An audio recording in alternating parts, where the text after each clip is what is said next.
Study IQ IAS, अब तैयारी हुई अफोर्डेबल। दोस्तों, हमारा रुपया एक बार फिर डॉलर के सामने कमजोर होता दिखाई दे रहा है।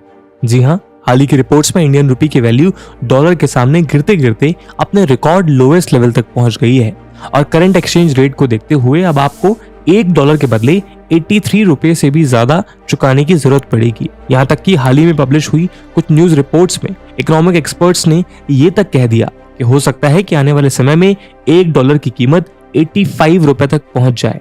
मगर इस सब के बीच भी अगर हम आपसे कहें कि ग्लोबल लेवल पर भारत का रुपया कमजोर नहीं बल्कि मजबूत हो रहा है, तो आप जरूर इसे मजाक मानेंगे। आफ्टर ऑल, बीते साल गिरते रुपए की वैल्यू के बीच देश की फाइनेंस मिनिस्टर निर्मला सीतारमन ने ये स्टेटमेंट दिया। तो उनके स्टेटमेंट के पीछे के लॉजिक को बिना समझे इसका काफी मजाक बनाया गया था, जहां सोशल मीडिया प्लेटफॉर्म से लेकर न्यूज रूम डिबेट्स तक इस टॉपिक को मीम की तरह डिस्कस किया गया। लेकिन उस समय की तरह ही ये बात आज भी उतनी ही सही है कि भले ही आज डॉलर के कंपैरिजन में भारत का रुपया कमजोर होता दिखाई दे रहा हो, मगर ये केवल आधा सच है, क्योंकि इस कंपैरिजन में रुपया केवल कमजोर दिखाई दे रहा है पर असल में वो कमजोर है नहीं।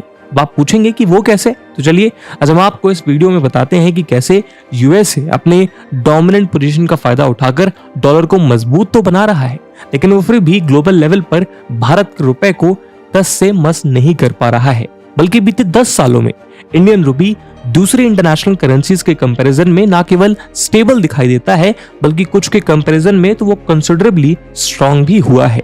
यही कारण है कि डॉलर के सामने विजिबली वीकर नजर आता रुपये की एक्सेप्टेंस ग्लोबल लेवल पर बढ़ती जा रही है। दोस्तों, आज की वीडियो की इंपॉर्टेंस यूपीएससी प्रीलिम्स और मेंस के जीएस पेपर 3 के इंडियन इकोनॉमी सेक्शन के लिहाज से इंपॉर्टेंट है। तो चलिए शुरू करते हैं आज का डिस्कशन। दोस्तों, सबसे पहले तो हम ये समझ लेते हैं कि आखिर यूएस डॉलर मजबूत हो कैसे रहा है। अगर हम इस विषय को गहराई में समझने की कोशिश करेंगे तो हम पाएंगे कि यूएस में बीते लगभग 100 सालों से लगातार ग्लोबल इकोनॉमी में अपनी डोमिनेंस बनाए रखने में इसीलिए कामयाब हुआ है क्योंकि ग्लोबली ट्रांजैक्शन और इन्वेस्टमेंट के लिए most preferred currency US dollar का पूरा कंट्रोल उसी के हाथों में है।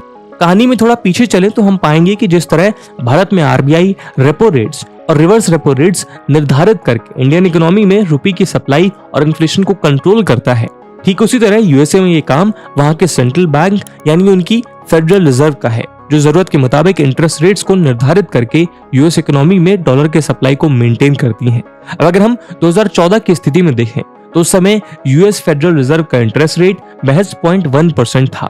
फेड ने lower interest rate US economy में बेटर इकोनॉमिक स्टिमुलेशन और बोरोइंग इन्वेस्टिंग साइकिल को इंकरेज करने के लिए किया था, लेकिन उस समय भारत और भारत जैसी डेवलपिंग कंट्रीज इन्वेस्टर्स के लिए ज्यादा रिटर्न्स इंश्योर कर रही थी। ऐसे में दुनिया भर के इन्वेस्टर्स यूएस डॉलर के बजाय यहाँ अपना पैसा इन्वेस्ट कर रहे थे।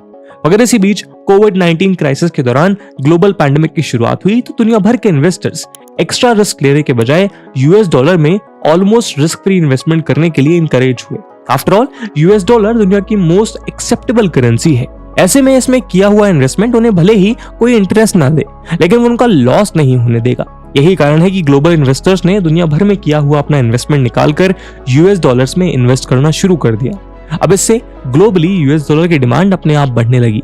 लेकिन यहाँ ध्यान देने वाली बात यह है कि ग्लोबल पैंडेमिक में भले ही यूएस डॉलर की वैल्यू बढ़ रही हो, लेकिन कोविड-19 के चलते लगे लॉकडाउन और इकोनॉमिक एक्टिविटीज से स्टैग्नेशन की वजह से यूएस इकोनॉमी में भी रिसेशन आने लगा था। ऐसे में जैसे ही कोविड-19 के बाद लॉकडाउन रेस्ट्रिक्शंस हटना शुरू हुए तो यूएस सेंट्रल बैंक ने भी इकोनॉमी को एक्स्ट्रा बूस्ट करने के लिए एक्स्ट्रा यूएस डॉलर प्रिंट करके यूएस इकोनॉमी में इंजेक्ट करना शुरू कर दिया। यहाँ तक कि 2020 में फरवरी से जून के बीच महज 3 महीने में ही यूएस फेड ने लगभग $3 ट्रिलियन प्रिंट करके यूएस इकोनॉमी में पंप कर दिए।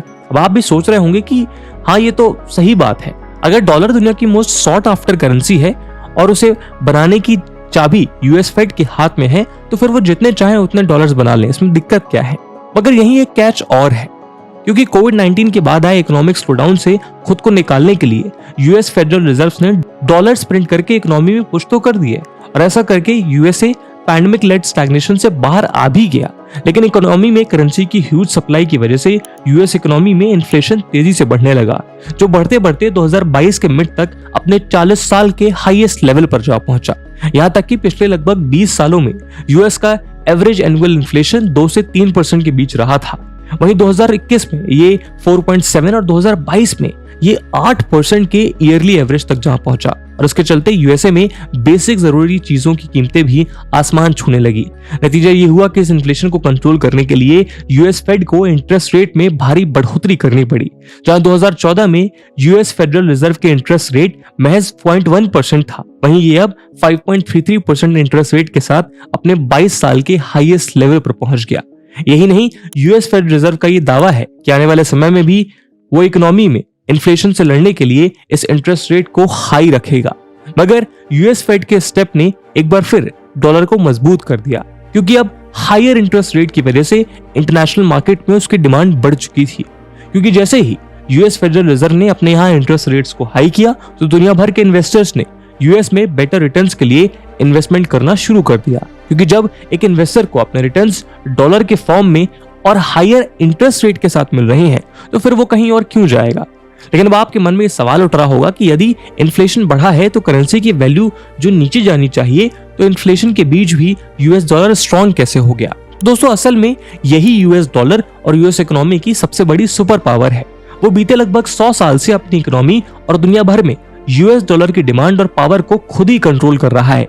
यही कारण है कि मैक्रो इकोनॉमी के बेसिक रूल्स भी यूएसए जैसी बड़ी और डोमिनेंट इकोनॉमी पर अप्लाई ही नहीं होते। ग्लोबल इकोनॉमी के लिए समय अच्छा हो या बुरा, यूएस डॉलर हमेशा अपनी स्ट्रेंथ मेंटेन कर ही लेता है।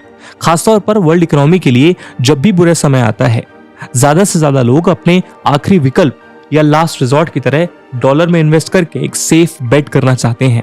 नतीजा ये होता है कि बुरे समय में भी यूएस डॉलर अपने आप स्ट्रांग हो जाता है। वहीं जब यूएस इकोनॉमी तेजी से स्टिमुलेट हो रही होती है या यूएस फेड अपने इंटरेस्ट रेट को रिवाइज करता है तो एक बार फिर सारी दुनिया यूएस में इन्वेस्टमेंट पुश करने लगती है। और यही कारण है कि आज भी यूएसए ग्लोबल सेंट्रल स्टेज का फोकल पॉइंट बना हुआ है। तो दोस्तों, ऐसे में अब आपको समझ आ गया होगा कि आखिर यूएस डॉलर क्यों मजबूत हुआ है, मगर ये तो केवल आधी कहानी है। चलिए जानते हैं कि क्यों इंडियन रुपये को कमजोर नहीं कहा जा सकता।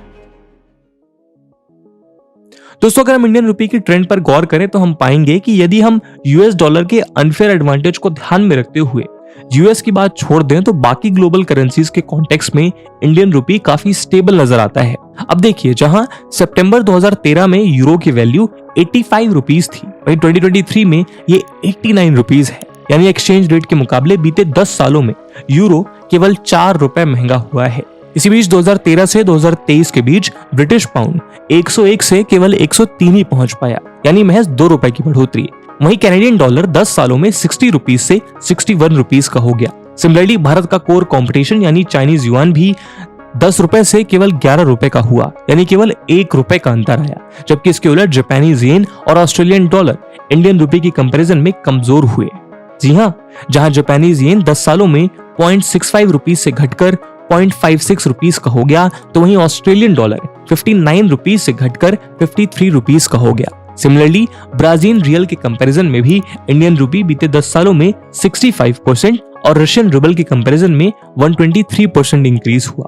ऐसे में हम देख सकते हैं कि मोटे तौर पर इंडियन रुपये या तो दूसरी ग्लोबल करेंसीज के कंपैरिजन में मोर और लेस स्टेबल रहा है या फिर वो उनके कंपैरिजन में मजबूत होता दिखाई देता है। ऐसे में ये बात स्पष्ट हो जाती है कि इंडियन रुपये कमजोर नहीं हुआ, बल्कि यूएस डॉलर मजबूत हो रहा है, और वो भी किसी और की वजह से नहीं, बल्कि स्क्यूड ग्लोबल इकोनॉमिक सेटअप और उसमें यूएस डॉलर की सेंट्रल पोजीशन की वजह से, जिसकी वजह से चाहे यूएस इकोनॉमी में स्लो डाउन आए या ग्लोबल रिसेशन, यूएस डॉलर हमेशा मजबूत ही बना रहता है। ऐसे में आप सोच रहे होंगे कि कितना अच्छा होता यदि इंडियन करेंसी ग्लोबल लेवल पर उसी फोकल पॉइंट पर हो पाती जहां आज यूएस डॉलर है। आफ्टर ऑल, यदि ऐसा होता तो भारत अपने अनुसार मनी प्रिंट करके या इंटरेस्ट रेट्स को कंट्रोल करके विन विन पोजीशन में बना रहता। अब हालांकि भारत के नजरिए से हाल फिलहाल में ऐसा होता तो नहीं दिखाई देता, मगर फिर भी भारत तेजी से इस सूरत को बदलने की कोशिश कर रहा है। दोस्तों, हर देश की तरह भारत को भी ग्लोबल ट्रेड के लिए यूएस डॉलर की जरूरत पड़ती है, फिर चाहे वो देश की गति के लिए जरूरी क्रूड ऑयल हो, मशीनरी हो या फिर आम जनता के लिए जरूरी कंज्यूमर गुड्स या इलेक्ट्रॉनिक्स का इंपोर्ट।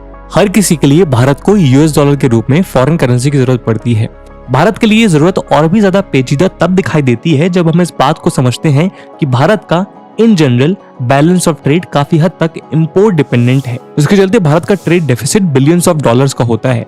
ऐसे में इंडियन करेंसी हमेशा बैकफुट पर यूएस डॉलर के फ्लक्चुएशंस का आफ्टर इफेक्ट झेलने को मजबूर दिखाई देती है और यही कारण है कि भारत लगातार अपने ग्लोबल ट्रेड में यूएस डॉलर के इस मोनोपोली को तोड़ने की कोशिश में लगा हुआ है, जिस कड़ी में भारत की पहली सफलता घर के भीतर ही शुरू होती दिखाई दे रही है। असल में किसी भी करेंसी को वाइड स्केल पर एक्सेप्टेबल बनाने के लिए अपनी स्टेबिलिटी को इंश्योर करना बेहद जरूरी है और जैसा हमने अभी देखा कि भारत लगातार ग्लोबली अपनी करेंसी को स्टेबल रखने में कामयाब हो रहा है। इस बात की गवाही हमें हाल ही में रिलीज हुई आरबीआई रिपोर्ट भी देती है। यही कारण है कि अगर हम ब्लूमबर्ग द्वारा प्रेजेंटेड रिपोर्ट्स की माने तो इन्वेस्टर्स के बीच एशियन मार्केट में Indian economy most favourite investment destination बनकर उभरती हुई दिखाई दे रही है और इसीलिए वो आईएमएफ यानी इंटरनेशनल मॉनेटरी फंड के स्पेशल ड्राइंग राइट्स बास्केट में मौजूद करेंसीज के बीच अपने रुपए को भी शामिल करने की कोशिशों में लगा हुआ है। यहाँ हम आपको बता दें कि एसडीआर यानी स्पेशल ड्राइंग राइट्स आईएमएफ द्वारा क्रिएटेड इंटरनेशनल रिजर्व एसेट है जो उसके मेंबर कंट्रीज के ऑफिशियल रिजर्व्स को सप्लीमेंट करने में काम आती है। एसडीआर की बास्केट में अब तक 5 करेंसीज को इंक्लूड किया गया है जिसमें US dollar, euro, Chinese renminbi, Japanese yen और ब्रिटिश पाउंड स्टर्लिंग मौजूद हैं। यही नहीं, भारत लगातार अपने इंटरनेशनल ट्रेड में रुपये के इस्तेमाल को भी प्रमोट कर रहा है, जहां हाल ही में रिलीज प्रेस स्टेटमेंट में इंडियन फाइनेंस मिनिस्टर ने यह बताया कि भारत 22 देशों से रुपीस में ट्रेड करने को लेकर चर्चा कर रहा है। साथ ही अभी कुछ महीने पहले ही लगभग 18 देशों ने भारत के साथ बायलैटरल ट्रेड के लिए रुपये में ट्रांजैक्शन करने पर अपनी सहमति जताई थी। इसके लिए आरबीआई की ओर से जरूरी सहमति भी दे दी गई है। इसके अलावा Russia, Sri Lanka, Bangladesh, Nepal, Iran, Myanmar इत्यादि के साथ साथ ब्रिक्स के देशों के बीच होने वाले ट्रेड में भी भारत रुपए के इस्तेमाल को तेजी से प्रमोट कर रहा है और अपनी इस कोशिश में हाल ही में ब्रिक्स में शामिल हुए यूएई के साथ अपने ऑयल परचेज के लिए पहली बार इंडियन रुपये में पेमेंट किया है। ये भारत के लिए एक ऐतिहासिक जीत इसलिए भी है क्योंकि यहाँ हमें याद रखना चाहिए कि 1950s और 60s में इंडियन करेंसी ही मिडिल ईस्ट की ऑफिशियल करेंसी हुआ करती थी। ऐसे में इंडियन रुपये के बढ़ते कदमों को देखते हुए यही समझा जाता है कि आने वाले समय भारत का ही होने वाला है, जहां जैसे जैसे ग्लोबल ट्रेड और वर्ल्ड इकोनॉमी में भारत का डोमिनेंस बढ़ेगा, भारत का सिक्का भी अपने आप चलने लगेगा। इसी उम्मीद के साथ दोस्तों आज की वीडियो को यहीं समाप्त करते हैं। इस वीडियो की इंपॉर्टेंस यूपीएससी मेंस में देखते हुए एक सवाल हम आपके लिए छोड़कर जा रहे हैं जिसको आपको कमेंट सेक्शन में आंसर करना है। The question is, how can India enhance the role of Indian rupee in global trade and reduce its dependency on the US dollar? And with this question my friends, that's it for the video. I hope आपको video पसंद आई होगी और अगर पसंद आई है तो अपने दोस्तों के साथ शेयर करना मत भूलिएगा। हम मिलते हैं अगले वीडियो में, तब तक के लिए जय हिंद, जय भारत। स्टडी IQ IAS, अब तैयारी हुई अफोर्डेबल।